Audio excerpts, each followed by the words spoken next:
Assalamualaikum warahmatullahi wabarakatuh. Selamat malam rekan-rekan mahasiswa sekalian. Alhamdulillah pada malam hari ini ya kita bisa melaksanakan perkuliahan yaitu di mata kuliah Bisnis Internasional.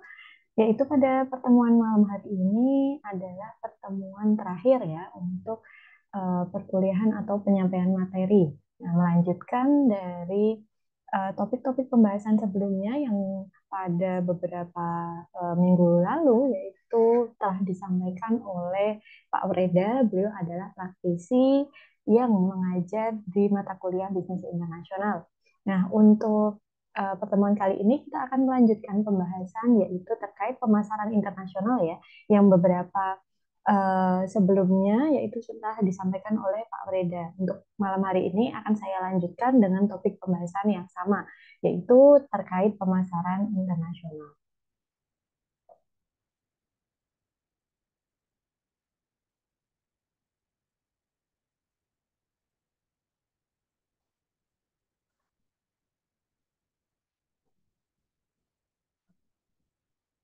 Nah, bagaimana kebijakan produk?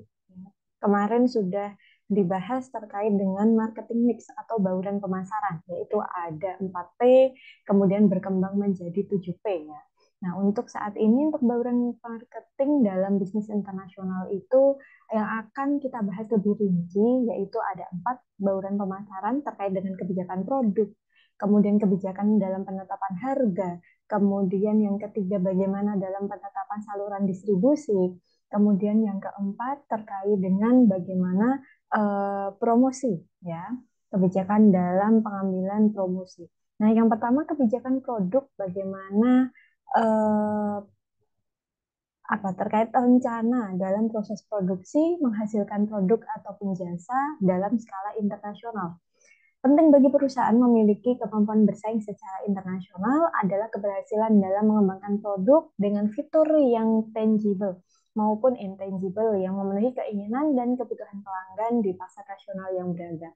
Yang pastinya ketika kita ingin masuk pada ranah skala pasar internasional ya atau pasar global, pasti kita harus bisa melihat bahwasanya produk ini berpotensi dalam atau dalam skala domestik ya, dalam skala nasional. Ketika dalam skala nasional itu sudah bisa diakui, diterima oleh masyarakat, pasti layak untuk bisa dipasarkan dalam skala global atau internasional.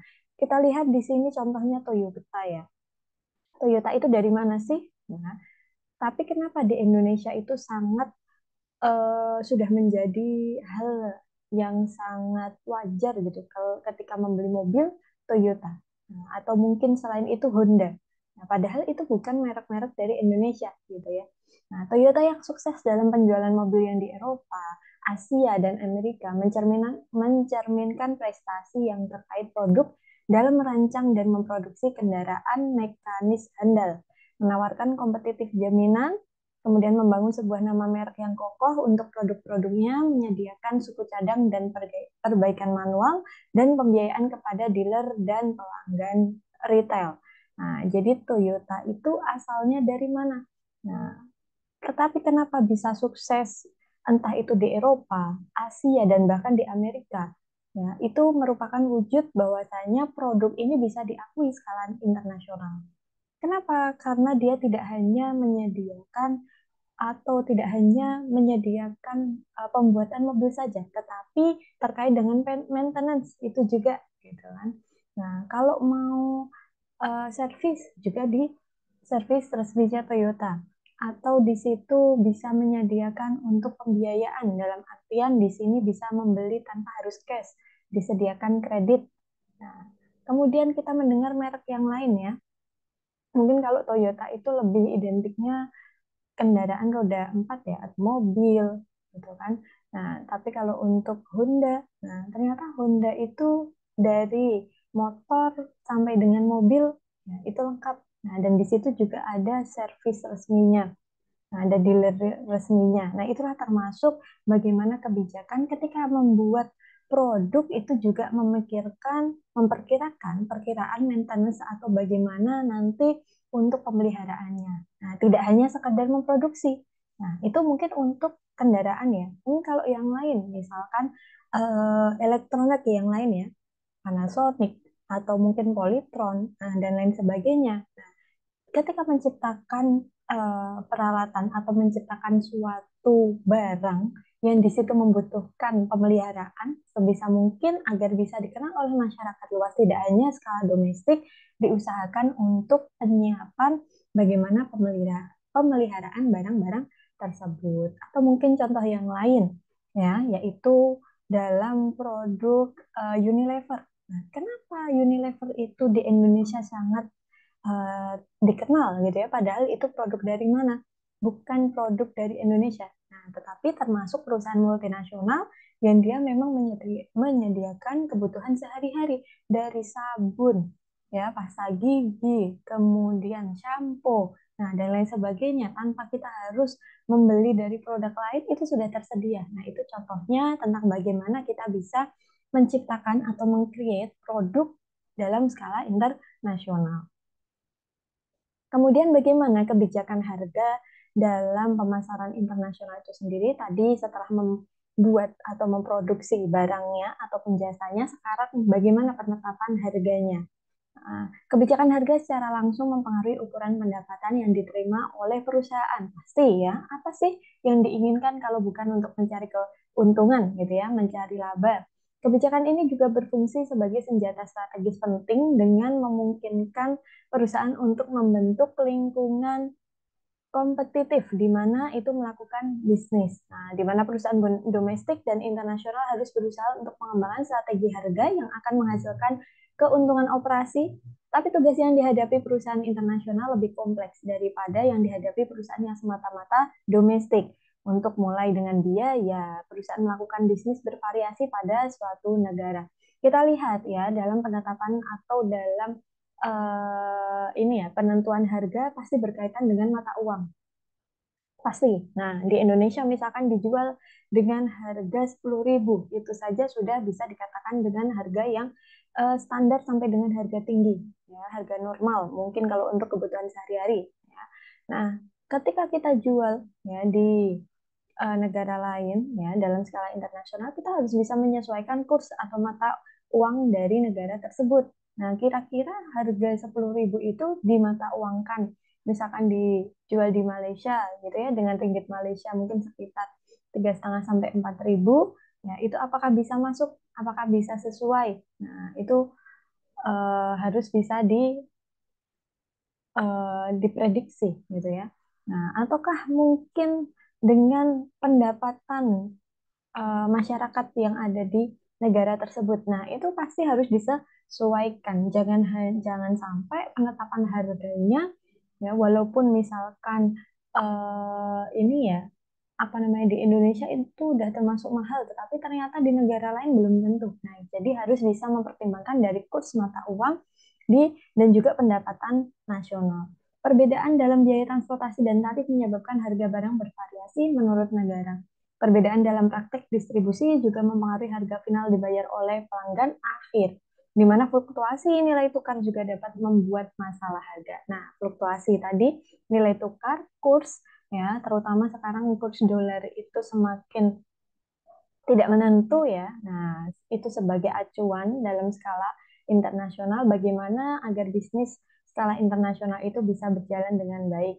Terjadinya ekspor dan impor itu bisa diupayakan dengan baik dan juga tidak merugikan satu dengan yang lainnya. Nah, jika mata uang negara tuan rumah meningkat dalam nilai, eksportir harus memilih antara mempertahankan harga dalam mata uang negara tuan rumah yang membuat barang-barang lebih mahal dalam negara importir dan menjaga harga dalam mata uang negara asal yang memotong dengan margin keuntungan dengan menurunkan jumlah uang negara asal yang diterima untuk setiap unit yang terjual. Jadi kadang-kadang dilemanya seperti itu dalam pelaksanaan bisnis internasional. Penetapan harga harus disesuaikan dengan kurs tadi, terutama fluktuasi nilai tukar itu tidak menentu ya, pasti harus bisa diprediksikan.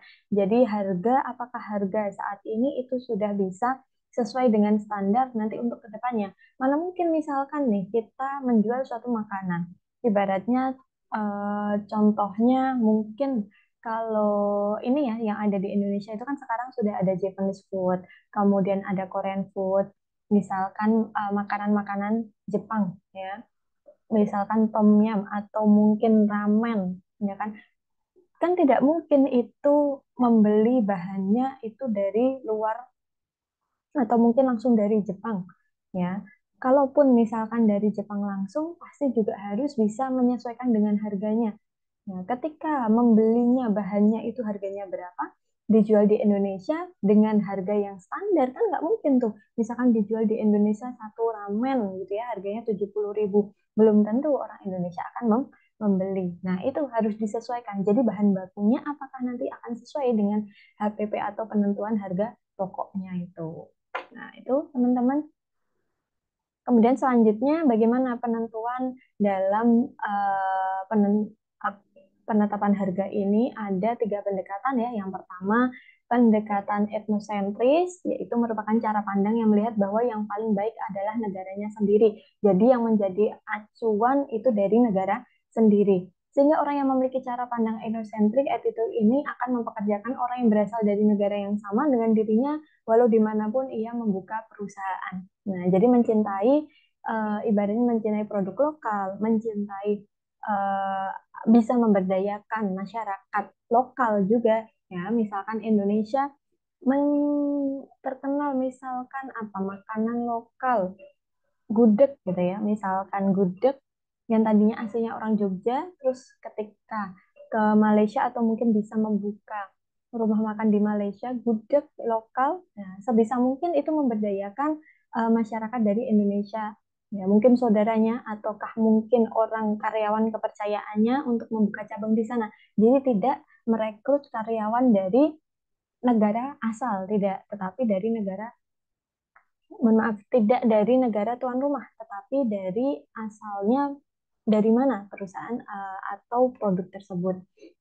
Gudeg Jogja, gudeg dari Indonesia. Nah, kemudian masyarakat Indonesia dari karyawannya tadi, karena sudah berhasil membuka cabang banyak ya, akhirnya ketika di Malaysia pun juga dipindah tugaskan. Nah, jadi tidak merekrut dari karyawan tuan rumahnya. Itu termasuk pendekatan etnosentris.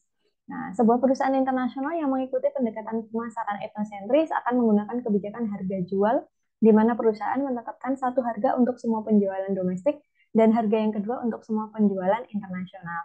Jadi ada standarnya, ya. Misalkan di Indonesia harganya berapa semuanya, entah itu misalkan di beda kota, Jogja, Semarang, Solo, atau mungkin di Surabaya semuanya sama, skala nasional. Ya, harganya 35.000 semuanya. Tetapi kan ada juga ya yang menetapkan misalkan antara di Surabaya dengan di Semarang itu harganya beda. Nah, tapi kalau untuk pendekatan etosentris ini hanya ada dua pendekatan dalam penetapan harga. Yang pertama harga umum ya, yaitu untuk masyarakat lokal dan juga harga umum untuk penjualan dalam skala internasional. Kemudian sebuah perusahaan yang mengadopsi kebijakan harga dual ya umumnya mengalokasikan untuk penjualan domestik semua akuntansi biaya terkait dengan penelitian dan pengembangan, administrasi, overhead, depresiasi modal dan sebagainya. Karena sudah ada prediksi ya tadi kapan naik turun harga, kemudian terjadinya fluktuasi nilai tukar dan lain sebagainya. Contoh perusahaan yang menggunakan sistem ini adalah perusahaan Apple. Tujuannya adalah untuk menjaga daya saing dengan melakukan standarisasi struktural dan kendali operasional agar kualitas produksi dan kinerja pada unit operasional tetap terjaga sesuai dengan kehendak para direksi sebagai pembuat strategi. Jadi Apple itu sebenarnya dari mana? Ya, jadi Apple itu kerjasama antara dua negara ya untuk yang ibaratnya yang membuat konsep itu di Amerika, di US, sedangkan untuk manufakturnya, untuk proses produksinya itu di China. Nah, jadi di situ ada karena di China itu kan terkenal dengan ini ya murahnya barang-barang manufaktur ya. Jadi dalam proses produksi itu bekerja sama di perusahaan di China gitu. Sedangkan untuk konseptualnya itu dari negara Amerika atau US. Pendekatan etosentris memerlukan biaya yang tidak sedikit terutama untuk membiayai ekspatriat dalam beradaptasi dan menghadapi masalah hukum setempat. Nah, itu. Oke, untuk selanjutnya, yang kedua pendekatan polisentris, yaitu pendekatan dengan cara pandang yang melihat bahwa orang yang berada di suatu negara lebih memahami kondisi negara tersebut. Nah, sehingga dalam menjalankan perusahaan yang berada di suatu negara akan merekrut orang yang berasal dari negara tempat ia menjalankan perusahaan karena ia menganggap bahwa orang yang berasal dari suatu negara lebih memahami kultur dan kondisi negaranya sendiri. Nah, jadi mungkin kebalikannya dari etnosentris tadi ya, etnosentris itu prinsipnya adalah memberdayakan masyarakat dari negara asalnya, gitu ya. Ibaratnya sebisa mungkin bagaimana mengoptimalkan karyawan yang ada dari perusahaan domestiknya. Kemudian diaplikasikan, ya, diterapkan dalam bisnisnya skala internasional, di mana cabang itu bisa membuka cabang baru di suatu negara. Sedangkan polisentris kebalikannya, kemungkinan karyawan kita ketika merekrut karyawan dari masyarakat tersebut pastinya lebih mudah beradaptasi, pastinya lebih paham gitu ya. Nah, akhirnya memberdayakan para karyawan baru yaitu dari negara tempat di mana perusahaan itu dibuka cabangnya gitu ya, jadi dari negara tuan rumah. Sebuah perusahaan internasional yang mengikuti pendekatan polisentris untuk pemasaran internasionalnya akan menggunakan pasar kebijakan harga. Ya, harga pasar adalah yang paling kompleks sehingga perusahaan memanfaatkan harga pasar, mengubahnya sesuai harga pada dasar pasar oleh pasar untuk memaksimalkan keuntungan di setiap pasar. Di mana pendekatan polisentris di lain pihak menggunakan tenaga lokal untuk mengatur kegiatan di cabang setempat. Pendekatan ini terutama bertujuan untuk memahami standar kerja lokal dengan lebih baik serta untuk mereduksi biaya kompensasi yang harus diberikan kepada pekerja ekspatriat, di mana kebijakan tersebut sekaligus menunjukkan bahwa perusahaan juga memperhatikan kesejahteraan penduduk lokal dengan memberikan berbagai kesempatan lapangan kerja dan tidak hanya mengeksploitasi sumber daya alam setempat saja. Misalkan Unilever itu asalnya dari mana? Tetapi ketika mendirikan perusahaan di Indonesia, yang memberdayakan dari masyarakat Indonesia. Itu termasuk pendekatan polisentris. Jadi tidak harus dari karyawan ataupun dari masyarakat tempat perusahaan itu asalnya dari mana. Kemudian yang ketiga, yaitu pendekatan geosentris, di mana pendekatan ini merupakan pendekatan yang memandang bahwasanya semua orang dapat bekerja di mana-mana asalkan ia memiliki kemampuan. Nah, jadi tidak berpakuan pada tadi ya, kalau etnosentris itu harus dari negara asalnya, kemudian polisentris tadi dari negara di mana tuan rumah tersebut. Geosentris ini tidak memperhatikan itu, sehingga banyak dijumpai para manajer di suatu perusahaan di suatu negara, manajernya tidak berasal dari negara tersebut. Jadi kita melihat pada kompetensinya. Apakah bisa mengelola perusahaan, apakah nanti ketika bekerja dalam perusahaan ini itu bisa menyesuaikan atau beradaptasi dan juga mengikuti kebijakan-kebijakan yang ada. Oke, kemudian selanjutnya setelah kita mengetahui pendekatannya, jadi pertimbangannya kira-kira tadi dengan etnosentris kelebihan dan kekurangannya apa? Apakah dengan menggunakan karyawan lokal dari perusahaan asalnya itu bisa untuk meminimalisir pemberian gaji. Ya, jadi penetapan atau penentuan gaji itu pun juga bisa mempengaruhi dalam penetapan harga ya. Nah, karena kan itu termasuk dalam biaya-biaya harian atau biaya-biaya rutin, entah itu bulanan, fix biaya, biaya tetap ataupun itu biaya termasuk dari bahan-bahannya gitu. Jadi yang dalam penetapan harga tidak hanya ini ya, apa namanya, pandangan ataupun dalam pertimbangan bahan dasar saja tidak, tetapi juga harus memperhatikan bagaimana biaya operasional yang harus dikeluarkan tadi seperti biaya untuk pengajian, kemudian biaya untuk peralatan, penyusutan barang dan lain sebagainya. Dua kondisi yang harus dipenuhi jika sebuah perusahaan adalah untuk berhasil praktek harga pasar, yaitu yang pertama perusahaan harus menghadapi permintaan yang berbeda. Nah, dan atau biaya kondisi di negara di mana yang menjual produk-produknya. Kondisi ini biasanya dipenuhi karena pajak, tarif standar hidup, tingkat persaingan, biaya infrastruktur, dan ketersediaan, dan banyak faktor lainnya bervariasi oleh negara. Nah, di mana perusahaan harus dapat mencegah arbitrase, nah, yaitu terkait dengan hukum ya, perusahaan menetapkan kebijakan harga pasar akan mengungkapkan jika pelanggan dapat membeli produk perusahaan di negara dengan harga rendah dan menjualnya secara menguntungkan di negara dengan harga tinggi. Perusahaan dapat menetapkan harga yang lebih tinggi di mana pasar akan mentolerir harga mereka dan lebih rendah bila diperlukan untuk tetap kompetitif. Nah, itulah tadi ya Bagaimana maka kita harus bisa mempertimbangkan juga terkait dengan faktor kemarin ya, faktor budaya, kemudian politik dan hukum ya, terkait bagaimana nanti kebijakan di negara tuan rumahnya itu juga harus diikuti agar penetapan harga ataupun dalam mengcreate suatu produk itu bisa sesuai. Kebijakan harga pasar dapat mengekspos perusahaan untuk tiga risiko lainnya. Yang pertama, kerusakan nama merek, pengembangan pasar abu-abu untuk produk, kebencian konsumen terhadap harga yang diskriminatif. Jadi kadang-kadang kalau harga itu terlalu murah itu kadang-kadang aneh ya teman-teman. Jangan sampai menetapkan harga yang terlalu murah dibandingkan dengan standar produk yang lainnya. Misalkan ketika menjual makanan fried chicken gitu ya. Kita punya nih produk lokal sendiri tapi kita ingin memasarkan skala internasional. Nah, mungkin yang skala internasional yang sudah ada kan ada McD, ada KFC gitu ya. Kemudian ada CFC. Nah, yang lokal kita mau membuat brand sendiri, tapi harganya jauh sekali. Misalkan kita jual di Malaysia itu harganya setara 10.000 ya, atau 15.000 itu tidak masuk akal gitu kan. Nah, jadi jangan sampai itu nanti merusak nama merek dan juga bahkan meng-create harga yang diskriminatif. Jadi itu menjatuhkan dan nanti mungkin dipandang di pasar itu terlalu murah, nanti lama-kelamaan akan jatuh dan juga tidak mendapatkan keuntungan, bahkan rugi gitu ya. Mana mungkin dengan bahan baku sekian kemudian dijual dengan harga yang sangat murah.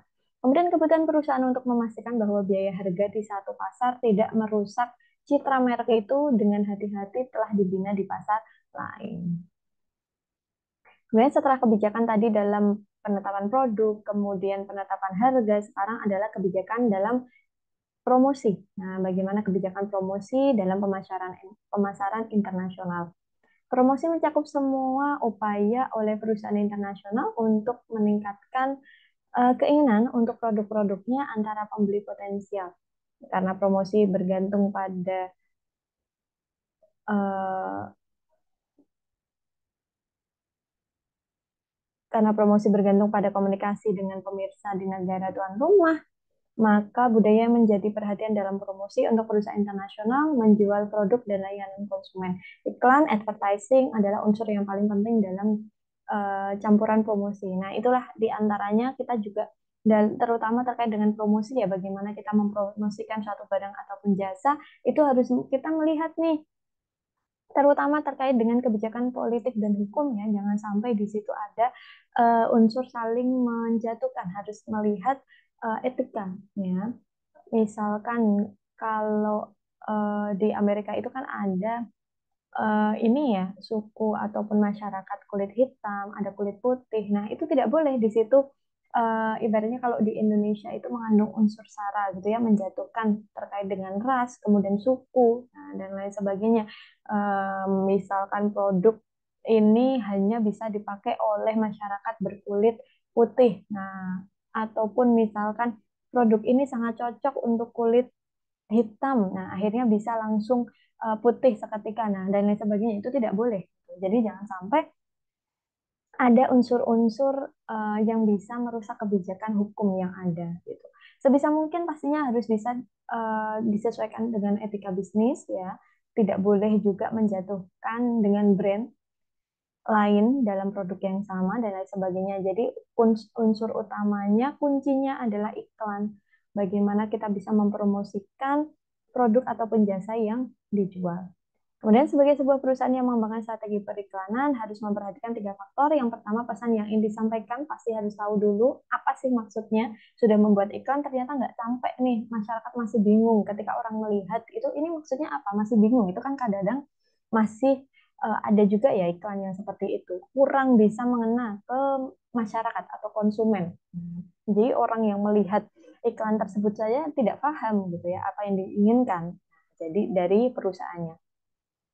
Kemudian media yang tersedia untuk menyampaikan pesan. Nah, sejauh mana perusahaan ingin mengglobalisasikan iklan. Nah, pesan iklan adalah fakta-fakta atau tayangan pengiklanan yang ingin disampaikan kepada pelanggan potensial, serta pilihan pesan adalah refleksi penting dari cara perusahaan melihat produk dan jasa, dan dengan cara itu diinginkannya untuk dilihat oleh pelanggan.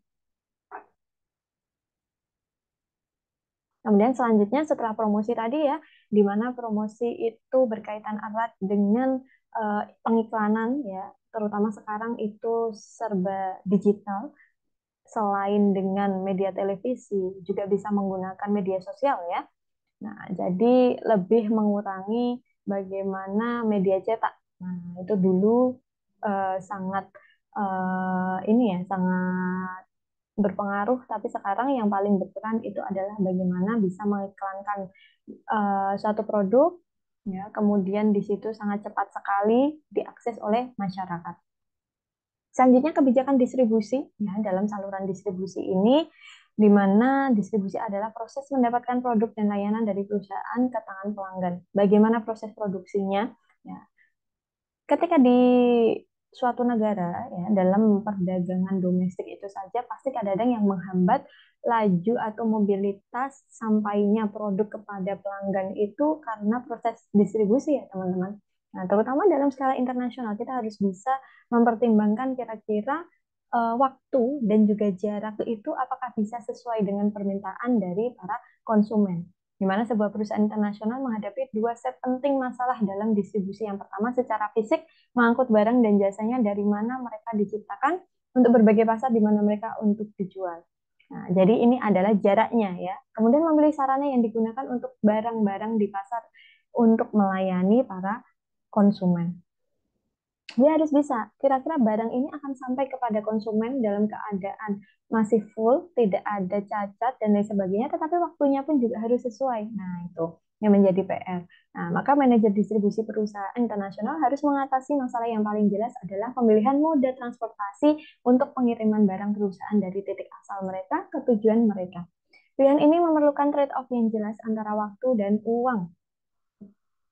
Waktu yaitu terkait dengan jarak, kemudian terkait dengan uang itu tentang bagaimana kira-kira biaya distribusi ini apakah bisa menutupi. Nah, dengan penetapan harga yang telah ditetapkan di awal. Kemudian moda transportasi yang cepat seperti angkutan udara lebih mahal daripada moda yang lebih lambat. Moda transportasi yang dipilih mempengaruhi biaya persediaan perusahaan dan tingkat layanan pelanggan serta kerusakan produk dan persyaratan persyaratan kemasan. Jadi itu kadang-kadang kita menggunakan pesawat, tapi ternyata lebih mahal ya biayanya, tetapi cepat. Nah, itu jadi mana yang akan dipilih? Apakah kecepatan waktunya untuk sampai kepada konsumen ataukah dari segi penghematan biaya dalam distribusi? Nah, itu nanti kira-kira di antara keduanya ini dibandingkan apakah nanti bisa sesuai dengan budget ataupun penetapan harga yang telah ditetapkan di awal.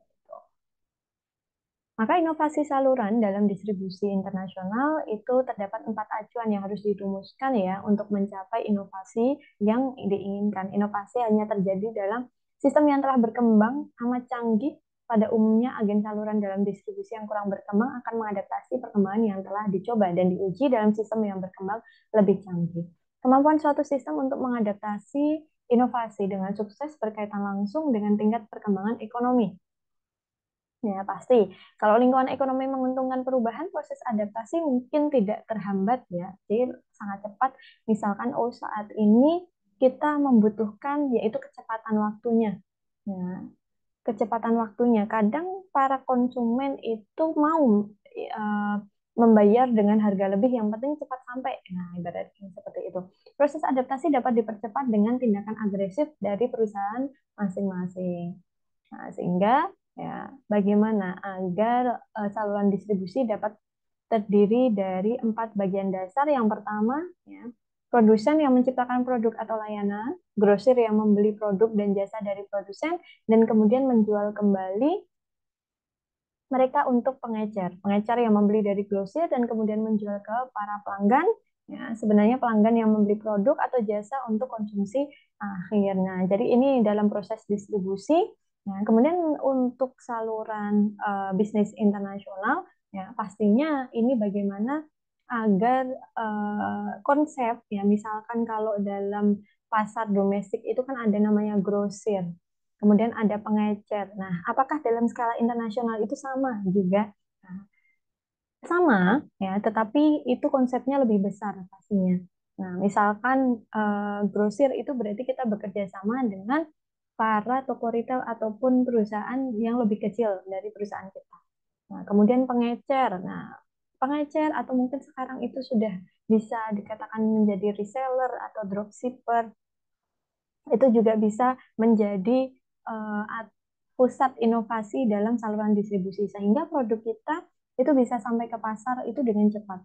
Misalkan nih kita melihat salah satu brand Indonesia, brand skincare itu ya MS Glow. MS Glow itu dia konsepnya adalah memperbanyak saluran distribusi. Jadi banyak pengecer atau banyak agen. Nah, jadi ketika banyak agen di situ maka cepat dalam proses pemasaran atau dalam proses promosi ya. Nah, kalau misalkan hanya membuka cabang-cabang ya di antar kota itu sangat sulit gitu ya. Makanya untuk mempermudah itu dengan menggait agen-agen resmi ya dari MS Glow sehingga para masyarakat itu kenal oh apa sih MS Glow tanpa harus jauh-jauh misalkan ke suatu kota yang lain maka bisa kadang-kadang hanya sampingan rumah atau mungkin hanya bermodalkan ini ya apa mungkin hanya beda lingkungan ya ataupun yang lainnya tetapi bisa terjangkau oleh masyarakat yang ada sehingga mereka tahu tanpa harus mencari lebih jauh lagi bagaimana produk tersebut. Nah, kemudian salah satu faktor penting adalah panjangnya saluran yaitu dalam saluran distribusi ya apakah nanti yang dipilih itu langsung penjualan langsung ataukah bisa melalui tadi saluran-saluran yang distribusi yang lainnya. Jadi melihat juga dari barang yang dihasilkan. Kalau misalkan makanan atau minuman makanan yang langsung bisa dimakan ya atau cepat saji, itu kan nggak mungkin menggunakan ini ya sistem pengecer atau grosir. Nah, beda misalkan dengan makanan kemasan, misalkan frozen food ya. Membuat kemasan donat atau buah frozen gitu ya. Nah, dari kalau yang kemarin yang terbaru itu kan ada produksi sirsat ya. Kalau di luar negeri di Jepang itu susah gitu ya mendapatkan buah tersebut. Dari Indonesia itu ada dari perusahaan ini ya perusahaan buah-buahan itu menciptakan itu frozen dikemas di Indonesia kemudian diekspor ke Jepang ya itu harganya sudah sangat besar sekali gitu ya dibandingkan misalkan di Indonesia kan gampang gitu ya mendapatkannya. Nah itu jadi bagaimana proses dari produsen kemudian sampai kepada konsumen. Nah, jika makanan seperti itu pastinya juga harus bisa menggunakan sistem pengecer ya atau grosir ya melalui swalayan-swalayan ataupun minimarket ataupun toko retail terdekat. Kemudian yang terakhir, bagaimana efektivitas dalam saluran distribusi itu dalam skala bisnis global atau internasional, di mana dalam memilih anggota saluran distribusi, berhati-hatilah dengan para pedagang perantara yang hanya mencari keuntungan maksimal bagi mereka yang seringkali menerima pesanan-pesanan hanya dari para produsen dengan permintaan yang sudah mapan akan produk dan merek mereka.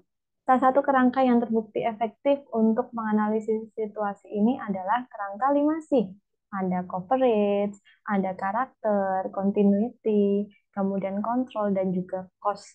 Nah, jadi harus bisa diperhatikan tadi, iya barang kita cepat sampai kepada konsumen gitu ya, tapi apakah di situ budgetnya juga bisa sesuai dengan harga yang kita tetapkan? Nah, ataukah kita inginnya yang penting jangan kilat-kilat banget lah gitu. Yang penting bisa sampai kepada konsumen. Nah, tetapi dengan harga atau biaya dalam saluran distribusinya itu juga terjangkau sehingga tidak melebihi dari harga yang telah ditetapkan. Coverage kemampuan saluran distribusi untuk menjangkau pelanggan sasaran dalam rangka mewujudkan tujuan pangsa pasar dan pertumbuhan. Sedangkan karakter yaitu kompatibilitas saluran distribusi dengan positioning produk yang diinginkan perusahaan. Sedangkan continuity yaitu loyalitas saluran distribusi kepada perusahaan. Kontrol yaitu kemampuan perusahaan untuk mengendalikan program pemasaran total untuk produk ataupun jasa. Sedangkan cost pastinya yang berkaitan dengan aset ya, yaitu investasi yang dibutuhkan untuk membangun dan mempertahankan saluran distribusi, baik itu biaya tetap, kemudian persediaan, fasilitas, dan lain sebagainya. Mungkin itu teman-teman yang bisa saya sampaikan pada pertemuan malam hari ini ya. Silahkan setelah ini dipelajari kembali materi-materinya, kemudian bisa juga nanti setelah ini bisa langsung dikerjakan untuk UASnya ya. Jadi dari pertemuan setelah UTS itu silahkan dipelajari kembali. Nah, sehingga bisa ini ya apa namanya mengerjakan UAS dengan baik ya. Silahkan direview kembali apa yang saya sampaikan. Jika memang ada yang belum paham, maka bisa ditanyakan ya, ditanyakan via WA group gitu. Ataupun mungkin japri ke saya gitu ya. Oke, mungkin cukup sekian materi yang saya sampaikan pada pertemuan hari ini. Cukup sekian ya. Sampai jumpa di lain kesempatan. Mungkin untuk semester ini pertemuan yang terakhir kita ya pada mata kuliah bisnis internasional. Semoga nanti bisa mendapatkan atau bisa mengerjakan UAS dengan baik sehingga mendapatkan nilai yang maksimal. Dari saya cukup sekian. Wassalamualaikum warahmatullahi wabarakatuh.